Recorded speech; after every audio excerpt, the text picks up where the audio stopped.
Ladies and gentlemen, fight fans all around the world, from the sunny Caribbean, you are watching What You Need. So in Boxers Not Talked About Much, we're going to look at Denny Moyer, who had a career of 18 years in boxing, spanning from 1957 all the way up to 1975.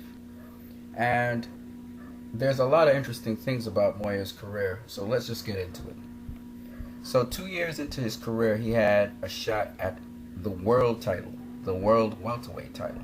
So in 1959, 2 years after his debut, he fought Don Jordan for the world welterweight title.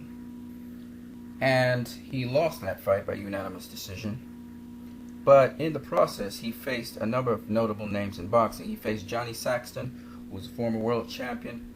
He also faced, after he faced Don Jordan, Paddy DeMarco and Tony DeMarco, as well as Emil Griffith, who's a legend. But he faced him early in his career. After that, he also faced other notable names like Sugar Ray Robinson. In 1962, he actually defeated Sugar Ray Robinson. He also fought Ted Wright. And in 1962, he had a shot at the super welterweight title. And what's so interesting about this is this was what we call the inaugural title. This was the debut of super welterweight into the world. So before this point, there wasn't super welterweight. It didn't exist. It was just middleweight and welterweight. So in 1962, it was really an important time in the period of boxing history because he was the first guy to vie with Johnny Giambra for that particular title. It was the WBA version of the title, also known as the NBA, but now the WBA. And he won that title. He was the first guy to win the super welterweight title. He went on in 1963, the following year, to win the vacant WBC World Super Welterweight title. Again, this was another inaugural title, the WBC version.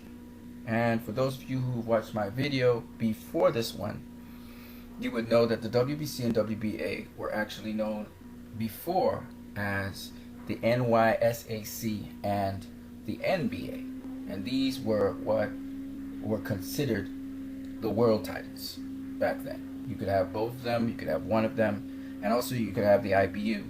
And these were world recognized titles. People don't know that actually all the way from 1921 to 1962, these were actually the belts that were out there. And they were considered, under one battle, they were considered the world title at whatever weight class you were at. He also faced, in addition to Stan Harrington and Joey Chiambra, Ralph Dupas was a good fighter, and he became a world champion. Carlos Monzon in 1972, and Vito Antuofermo in 1974.